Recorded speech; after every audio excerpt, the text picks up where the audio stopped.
mensyukuri setiap nikmat yang dianugerah kepada kita. Mudah-mudahan kita menjadi hamba-hamba yang pandai bersyukur, abdan syakurah. Salawat serta salam kepada baginda kita Nabi besar Muhammad sallallahu alaihi wasallam. Allahumma shalli ala sayyidina Muhammad wa ala alihi wa sahbihi ajmain. Mudah-mudahan salawat itu jadi perantara kita dipermudahkan mendapat pertolongan baginda Rasul ketika berada di padang mahsyar nanti. Kita mohon kepada Allah, kita, keluarga kita, jamaah kita semua menjadi ahli syafaat baginda Rasulullah sallallahu alaihi wasallam. Amin, amin. Baik, di pagi ini kita masuk pokok bahasan kita, masih maksiat batin. Kemarin kita bahas masalah sarfut ta'am, banyak makan rakus. Sekarang sarful kalam, banyak omong. Omong doang. Ya, sarful kalam. Syarah itu sebenarnya bagus, tapi kadang jadi idofa, idiom, sarful ta'am, sarful kalam. Tapi kalau masalahnya sarful jasad, nah sebentar lagi selesai ini kan gerak badan kan. Nah itu bagus seperti ya olahraga berarti kan, riyadhah. Riyadhal badaniyah. Itu perlu banyak gerak. Tidak bergerak bukan olahraga namanya. Ya, tidur bagi banyak gerak kan, balik sini kalau dia gelisah tapi kan. Syarah itu sesuatu yang baik sebenarnya. Maka dalam kitab agama itu sering kadang-kadang matan, syarah, hasyah. Ya, matan itu lapas-lapas yang sederhana, apakah dia berbentuk syair, apakah berbentuk kalimat biasa, ya. Kemudian disyarahkan, dijelaskan. Ya, kalau Al-Quran, syarahnya itulah terjemah, hasyahnya itulah tafsir, seringkali. Maka di kitab pondok itu kan ada syarahnya. Kita ambil contoh, dalam ilmu nahwu itu ada kitab Matan Jurumiyah, Al-Kalam wal Lafzu Murakkabul Mufid. Nah itu dijelaskan dalam syarahnya, kita kenal dengan kitab Mukhtasar Jiddan. Ditafsirkan hasiyahnya lagi, ada namanya Al-Kawakibud Duriyah. Itu contoh betapa syarah itu tergantung di mana kita meletakkannya. Jadi kalau syarah kitab, syarah Matan Jurumiyah berarti bagus. Penjelasan tentang keilmuan, tentang ilmu nahwu. Nah, tapi sarhul kalam itu jadi maknanya banyak omong. Banyak omong itu sesungguhnya adalah bawaan dari penyakit lisan. Kemarin ketika kita bicara di materi pokok bahasan maksiat zahir, salah satu anggota tubuh kita yang banyak mendulang dosa itu adalah lisan. Nah, lisan termasuk salah satu adalah yang bisa memperosokkan kita ke banyak omong. Maka dia dalam syarat, dalam hal pandangan kita di sini dari sisi adab ya, maka sarful kalam itu termasuk kategori su'ul adab. Jadi bisa, tapi tergantung, nanti jangan salah memahami, karena ada ayat Quran yang menjelaskan tentang ini. A'udzubillahi minasyaitonirrajim. Bismillahirrahmanirrahim. An-Nisa 114 itu. La khaira fi katsirin min najwahum illa min amrin bisadaqatin aw ma'rufin aw islahi bainan nas. An-Nisa 114. Tidak ada kebaikan. Ya berarti tidak ada kebaikan. Kalau kebaikan itu berarti kan lawannya buruk. Ya. Fi katsirin pada kebanyakan min najwahum, daripada banyak bercerita tentang apa saja, rahasia-rahasia mungkin, banyak omong di situ. Itu tidak ada kebaikannya. Illa, kecuali kebaikan itu min amri bisadaqatin, ngomong, menggugah orang untuk bersedekah, boleh. Kita berkeringat-keringat misalnya menyampaikan, bersemangat. Itu menyuruh orang untuk bersedekah. Atau ma'rufin, atau menyuruh orang untuk berbuat baik, boleh. Misal taklim, dia ngomong, macam mana aja deh. Bergerak tangan macam tu. Ya, terpaksa kita belajar dengan bahasa isyarat kan. Tapi ada tempatnya. Kan ini termasuk bagian dari au ma'rufin, mengajak untuk berbuat baik. Au islahi bainan nas, atau juga untuk memperbaiki, mendamaikan di antara dua orang yang sedang bertengkar ataupun lebih. Nah, itu boleh kita. Strateginya mungkin harus banyak ngomong. Tapi kalau misalnya ngomongnya itu ngerahul, tahu ngerahul? Kadang-kadang kita nih bisa-bisa masuk ke KPK. Bukan KPK nangkep orang korupsi, bukan. Komunitas penggemar kelakar misalnya kan. Bisa saja masuk ke situ. Nah jadi, karena sisi lain, sarul kalam itu kan banyak negatifnya, baik untuk diri kita, orang lain, maupun bagi keagamaan kita. Bagi diri kita, ketika kita banyak bicara, bisa saja memperbuka luang kita untuk berbohong, kejeblos. Ya. Karena ketika orang beriman, cirinya tidak banyak omong. Makanya menurut Auza'i itu, dalam kitab Maraqul Ubudiyah, orang beriman itu cirinya sedikit bicara, banyak amal. Sebaliknya kebalikan dari mukmin adalah munafik, banyak omong, sedikit gawe. Jadi termasuk kelompok NATO. No action, talk only. Dan seperti itu. Nah jadi itu bahayanya bagi kita. Itu bisa menjerumuskan kita kepada gibah. Nah, kalau kepada diri kitanya. Namimah. Itu kesemua dosa lisan kemarin. Nah khawatirnya ketika kita sarul kalam, itu bisa menjebloskan kita ke arah sana. Sehingga yang rugi adalah diri kita sendiri. Maka negatifnya kan seperti itu. Negatifnya seperti itu, karena itu berbahagia bagi diri kita sendiri. Bagi orang lain, ketika kita banyak ngomong, kawan ngomong kan dapat cagil lah kan, nah bisa saja merusak hubungan kita. Ada kala kadang-kadang kita nak montas omongnya itu susah.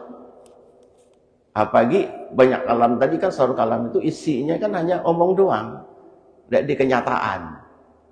Seperti itu. Nah jadi bahaya kepada hubungan kita sesama manusia juga, komunitas juga bisa merusak hubungan kita.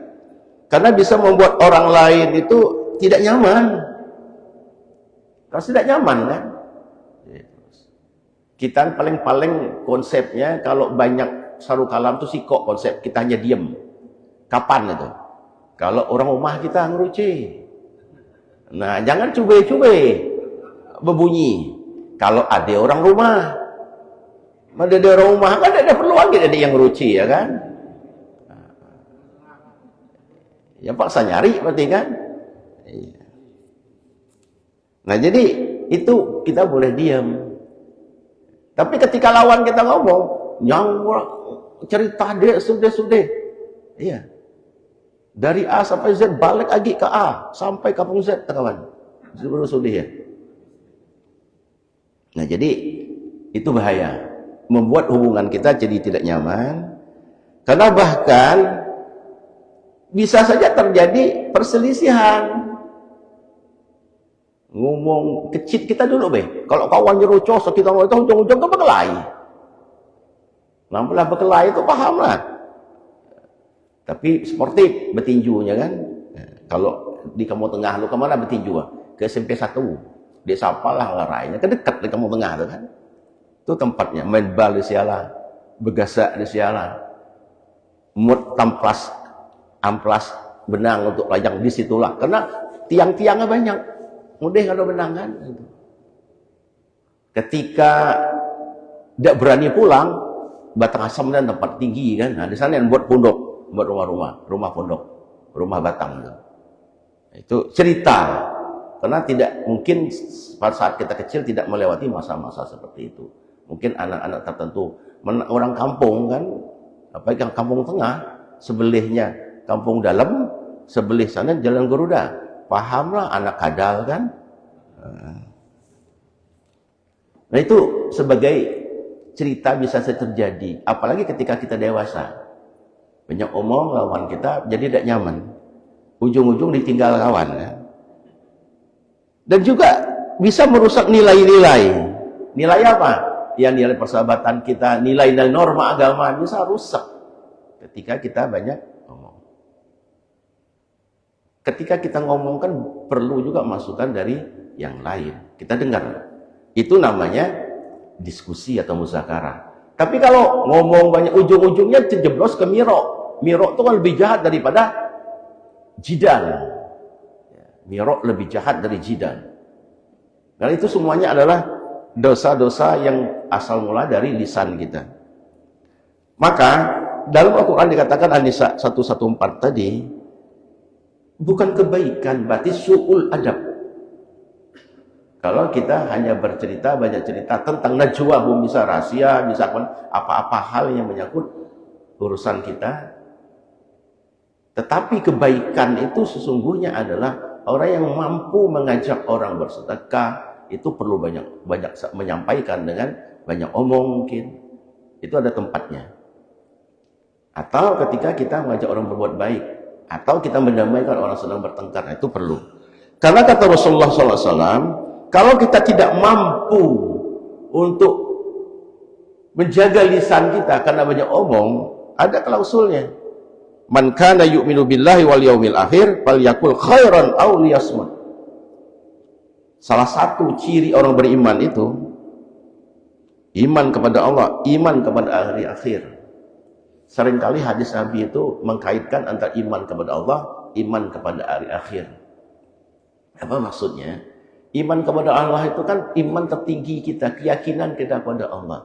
Kita percaya kepada Allah, kita junjung tinggi. Sementara al akhir ada perbuatan kita akan diminta pertanggungjawaban. Kenapa tidak katakan man kana yu'minu billah wa rusuli, tapi wa yaumil akhir? Karena akan ada pertanggungjawaban.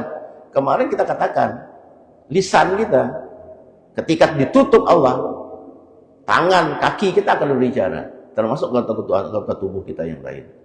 Makanya di sini ada pertanggungjawaban di mahkamah Allah. Man kana yu'minu billahi wal yaumil akhir, maka seringkali itu dibawa dengan iman kepada Allah, iman kepada akhir. Falyakul, maka berkatalah khairan, yang baik. Dalam Al-Quran itu banyak kan, qaulan layyina, qaulan ma'rufa. Itu ucapan-ucapan yang baik. Ya. Falyakul khairan, katakanlah yang baik, aw liyasmut, atau diam. Atau mau diam, tidak usah banyak omong, dengar. Kalau kita khawatir terjeblos ke omong. Karena tadi kami katakan, menurut Auza'i, banyak omong itu sedikit aksinya, maka cirinya orang munafik kan seperti itu. Oke, jadi sedemikian rupanya dalam Islam menyangkut dalam adab, kekuatan batin kita, karena ketika kita bicara itu kan muncul dari batin kita. Kenapa tidak dimasukkan di dalam maksiat zahir, tapi maksiat batin? Karena berbicara kita itu pasti didorong oleh hati dan pikiran kita. Sebaliknya ada juga orang ngomong, kalau banyak omong itu kan tanpa dibalik hatinya, ngomong baik. Maka kata Sayyidina Ali, orang bijak itu lisannya di belakang hatinya. Sementara orang yang tidak bijak, lisannya di depan hatinya. Ngomong dulu, kelak mikir, jadilah kacau, baru nyesel. Baru digerubuk orang rumahnya kan. Nah, diserbu orang rumahnya, baru sadar bahwa omongan salah. Tetapi bagi orang yang bijak, lisannya selalu di belakang hatinya. Maka hatinya akan mempertimbangkan, baru ngomong. Jadi sarhul kalam bisa juga masuk omong doang, janji-janji. Jadi kan lewat lisan nyampaikan begini begitu, ujung-ujungnya tidak pernah ditepati, tidak pernah kalau janji ditepatilah. Hanya omong baik. Janji dapat baju, tahu-tahu dia baju kan? Umpama misalnya kan, kalau kubah timah ada ketua baju banyak, tinggal ngambil di sana, banyak digantung sana, bayar tapi kan. Nah jadi janji-janji yang tidak ditepati itu bisa saja masuk kategori sarhul kalam, banyak omong. Tong kosong itu nyaring bunyinya, tapi isi Tapi kalau ada isinya solar atau pertalit, pentong, tidak berbunyi, kelotok-kelotok, padat bunyinya. Jadi kalau berbunyi ya nyaring, nah, itu kan cenderung isinya kosong. Jadi kembali kita tadi ke permasalahan soal kalam itu sebenarnya batin kita, hati kita yang mengendalikan lisan kita untuk tidak berkata yang menimbulkan kebencian orang dan juga menjatuhkan derajat kita, karena janji-janji kalau tidak ditepati bisa menjadi omong-omong doang, omdu kata anak sekarang itu. Nah, dari dikatakan, kalaupun kita tidak pacak nyampaikan kebaikan, mendingan diam. Diam itu kalau mau patah kita katakan apa tuh? Diam adalah emas ya. Diam terus kita biar emas keluar dari mulut nih kan. Ya maksudnya apa? Bernilainya tinggi. Ya kenapa emas? Emas kan mahal sekarang nih. Emas ya, bukan emas ya. Kalau emas itu kapotnya ya jalan-jalan emas maksudnya kan.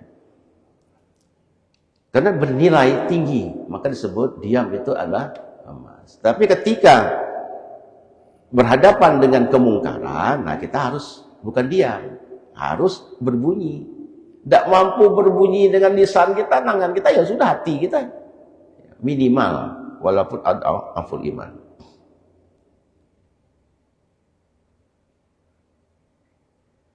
Dan juga sabda Nabi SAW, man kasoro kalamuhu kasoro saktuhu, wa man kasoro saktuhu kasoro zunubuhu, wa man kasoro zunubuhu kanan naru awla bih. Itu kan sanksinya ketika banyak omong, kata Rasulullah, man kasoro kalamuhu, barang siapa banyak omongnya. Banyak umumnya harus kita pakamkan tadi ya, bukan menyangkut masalah mengajak orang berbuat baik. Dalam hal ngomong, ngerahul misalnya seperti tadi. Ya, banyak omongnya. Kasoro saktu, kecenderungan banyak juga salahnya. Cerita ngalur ngidul. Ya, tidak tahu ceritanya kita kan, ikut nimbrung. Ujung-ujungnya kan salah. Iya. Kita ini kadang-kadang sama lah seperti komentar bola, pemain kan tapi komentarnya hebat kan, kadang-kadang banyak salahnya kan. Iya. Jadi banyak omong akan cenderung banyak salahnya. Waman kasara sabtu kasara zunubu, kalau barang banyak salahnya cenderung banyak berbuat dosanya. Ya, salah, omong, jeblos itu cenderung masuk ke perbuatan dosa. Maka orang yang banyak salahnya kecenderungannya akan banyak berbuat dosanya. Wa man kasara dzunubuhu kana an-naru aula bih. Barang siapa banyak dosanya, maka balasannya yang pantas baginya adalah api neraka. Lah pernah nyubi api neraka? Belum pernah kan? Nak nyubi ya? Tidak usah dicubi.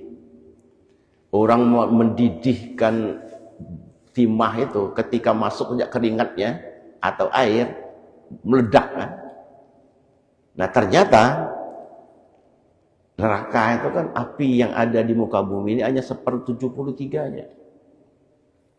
1/73-nya. Kita ambillah misalnya api Gunung Merapi. Nah, Windows gembel ngelapak kulit kita, daging kita kan. Lah panas. Nah neraka lebih panas dari itu. Jadi tidak usah dicumbi-cumbi. Iya. Disundut awan kayak rokok lah melepur kan. Nah pagi. Nah betapa akibat lisan kita sarul kalam bisa menyebloskan kita kepada keganasan api neraka. Jadi kalau kita bicara api neraka itulah, walaupun kita belum jubinya sudah terbayang. Bahkan Nabi Allah Idris bercerita ketika dia ingin mencoba terompah, belum masuk. Karena kan cerita Nabi Idris kan pernah dibawa ke langit kan, ke surga. Ingin coba terompah, belum masuk kakinya. Apa kata dia? Kalau kamu masuk kaki kan, otak kamu mendidih. Ya, saking panasnya kan. Belum pernah badan kita mendidih. Ini otak yang langsung mendidih yang paling atas. Adalah kaki kita. Ya. Paling-paling men kita ngeriok perut kita, enggak kan? Tah lapar, tah nggak makan, salah makan kan? Nah, itu perut yang bergeriok. Tapi tidak, saking panasnya. Maka tidak ada satupun yang mampu panasnya di neraka. Nah, sarhul kalam bisa menjebloskan kita ke sana. Jadi karena bagian dari penyakit batin sarhul kalam ini, kita pandai-pandailah meletakkannya, jangan sampai timbul permasalahan pada diri kita, pada diri orang lain, bahkan bisa merusak. Kalau dalam kitab Maraqul Ubudiyah itu bisa merusak kehusuan kita dalam beribadah.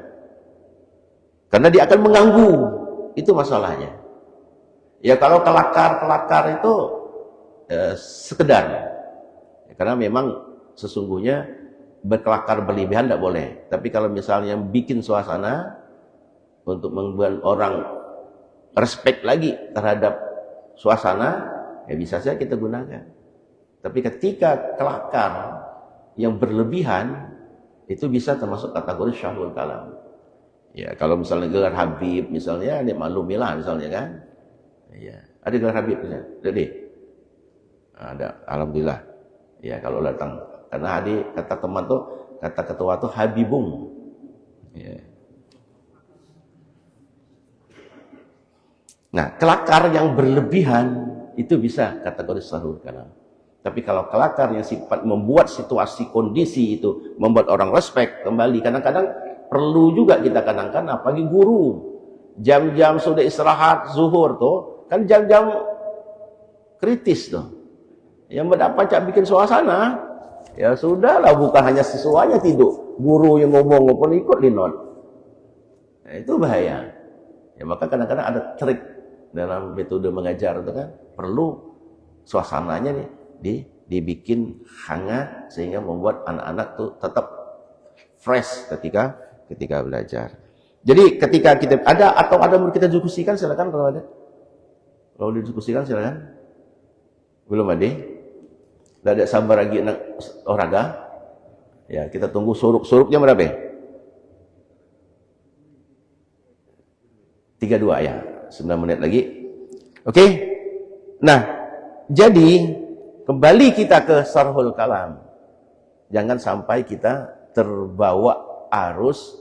Karena sering kali nih kumpul-kumpul, sendirinya dominan yang ngomong, berebut ujung-ujung ngomong tuh. Sering kali itu. Akibatnya sama ketika kita sedang rapat, kadang-kadang diskusi. Kalau diskusi oke, ada keterangan. Tapi ketika rapat kadang sikok ngomong. Sehingga apa yang kita ambil ini? Seringkali terjadi seperti itu. Tapi boleh juga ketika melemahkan audien karena sudah kacau, boleh kita. Sarhul kalam kita mungkin tinggi. Bisa, karena situasi tersendiri. Karena kita mencegah orang jangan sampai berkelahi. Ini kalau melayang bukan hanya kursi, melayang meja, melayang. Ya, saking hebatnya kan biasa dia kuat angkat mejanya, melayang mejanya. Meja bukan meja sekolah, meja kabinet itu kan berat. Lagi melayang. Saking emosinya. Tapi itulah kadang-kadang ketika sarhul kalam yang membuat diri kita menjadi rusak. Itu perkaranya kenapa dalam hukum agama kita, terutama dalam tasawuf, itu termasuk perilaku yang tercela, su'ul adab. Karena tidak bagus ketika terjadi di antara kita perkelahian. Banyak terjadi pertempuran itu gara-gara perang antar kampung. Itu gara-gara hal-hal ngomong yang salah. Banyak ngomong, akhirnya terjadilah perkelahian. Nah, itu kita hindari. Makanya dalam akhlak, sarhul kalam itu menjadi bagian dari perkara batin yang harus kita jaga. Karena kalau tidak demikian, khawatirnya ya terjadilah hal-hal yang tidak kita inginkan. Dan bahkan bagi diri kita pun sudah diancam Rasulullah, nerakalah balasannya. Jadi tanpa kita sadari, orang kampanye misalnya, ngomongnya, kalau janji tidak ditepati ya omong doang. Tapi kalau janji ya ditepati, amanah dia, sesuai janjinya kan. Dia tidak hianat. Hal-hal seperti itu dihindarkan karena banyak terjadi hancurnya kita karena mulut. Karena kata pepatah itu, mulutmu adalah harimaumu. Maka Sayyidina Ali katakan, karena sarul kalam itu bersumber dari dosa mulut, ya, lisan kita bagaikan pedang. Kalau kita tidak mampu mengendalinya, dialah yang akan memenggal kita. Al-lisanu kas-sayf, fa illam taqtaqha qata'ak. Itu kata Sayyidina Ali. Kalau kita tidak mampu, kita yang dipenggalnya. Maka ketika sarhul kalam kita caci orang, maka kalau senjata ada sasaran, makanya senapang pistol ada sasaran untuk menembakkan sasarannya. Tapi kalau sarhul kalam ataupun lisan, kita kata orang tidak ada pasti kena. Orang di Amerika, kita di Pangkal Pinang kena, ya. Karena memang pelurunya tidak nampak. Maka lisan kita itu apalagi dibuat menjadi sarhul kalam, itu yang sangat berbahaya bagi kehidupan kita. Banyak contoh kadang-kadang peperangan-peperangan dalam sejarah itu, ya, awalnya dari omongan. Omongan-omongan terjadilah akibatnya pertumpahan darah. Itu yang dihindarkan. Maka dalam Islam sarhul kalam itu bagian dari su'ul adab, buruk adab. Nah lawannya husnul adab.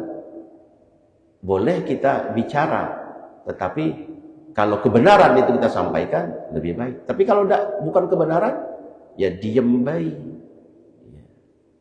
Ini lagi ramai nih, Trans 7. Betapa marahnya santri, kiai, bahkan merembet ke ormas, ikut marah. Kita tidak nonton expose cerita tentang Lirboyo, tapi diceritakan seperti itu. Nah setelah dikulik lebih dalam, orang bukan orang pesantren ingin bicara pesantren. Pesantren itu terbentuk perilaku, akhlak, adab antara santri dengan ustaz dan kiainya bukan hari ini. Belum merdeka, pesantren adalah punya karakteristik sendiri. Kita juga merasa dulu, bagaimana guru kita panggilnya kita ke rumahnya, apa? Ada kerja dakwah, cuci baju ustaz ya. Iya kita laksanakan. Iya, cuci ya pakaian ustaz. Padahal kita nyuci bukan ke sungai sana nih. Maka kalau orang Bangkat ada nama dulunya Payo Bangko. Iya sekarang tidak diaji lah ke rumah kali. Seperti itu. Ada sebagian panggilnya masakin ustaz ikan kaleng ya kita masak. Jadi kadang-kadang hal seperti itu tradisi yang memang bagi orang luar tidak normal. Tapi disitulah keunikan pesantren, disitulah berkahnya. Ketika sebuah cerita di medsos itu, seorang santri yang gawenya hanya nyapu, belum subuh jam 3 lah nyapu kerjanya. Maksudnya apa? Ketika kawan-kawan lain bangun ke masjid belajar di ibadah, lah bersih. Sehingga suatu saat ada seorang imam datang dari luar, ibadah di situ, maka dia terpelangah. Ternyata dilihatnya ada cahaya yang mantul keluar. Siapa? Ternyata anak yang dirembeh oleh kawan-kawannya sering kali nyapu itu. Hati-hati di situ. Ya kemuliaan itu kadang-kadang tidak banyak omong, dia banyak tindak. Maka kami katakan tadi, orang beriman itu banyak tindakan, tidak banyak omong. Nah itu sebagai sekelumit cerita bahwa betapa sisi positif ketika tidak banyak omong itu akan membawa keberkahan bagi dirinya. Kurang lebih seperti itu. Kalau ada kita diskusi silakan kalau ada mau tanyakan. Ya. Cukup dulu matahari lah. Ini kita nak suruh, kita tutup dengan doa. Auzubillahiminasyaitonirrajim. Bismillahirrahmanirrahim. Alhamdulillahirabbil alamin wassalatu wassalamu ala asrofil anbiya'i wal mursalin sayyidina wa maulana Muhammad wa ala alihi washabihi ajmain. Allahumma ighfir lana dzunubana wa liwalidina warhamhum kama rabbawna shighara wa li jami'il muslimina wal muslimat wal mu'minina wal mu'minat bi rahmatika ya arhamar rahimin. Allahumma hadijna min zulmati wahmi wa akrimna min al-fahmi waftah lana babal ilmi wa zayyinna bil ahlakil hasanati wal hilim. Allahumma yassir umurana hadzal yawm rabbi yassir wa la tu'assir rabbi tamim bi khairi ajma'in. Allahumma ja'al jam'ana hadza jam'an marhuma wa tafarraqana ba'da hadza tafarraqan ma'suma. Rabbana atina fid dunya hasanah wa fil akhirati hasanah wa qina azabannar. Wa sallallahu ala sayyidina Muhammadin nabiyil ummi wa ala alihi wasallam. Subhana rabbika rabbil izzati amma yasifun wa salamun alal mursalin walhamdulillahi rabbil alamin. Wassalamualaikum warahmatullahi wabarakatuh. Taqabbalallahu minkum.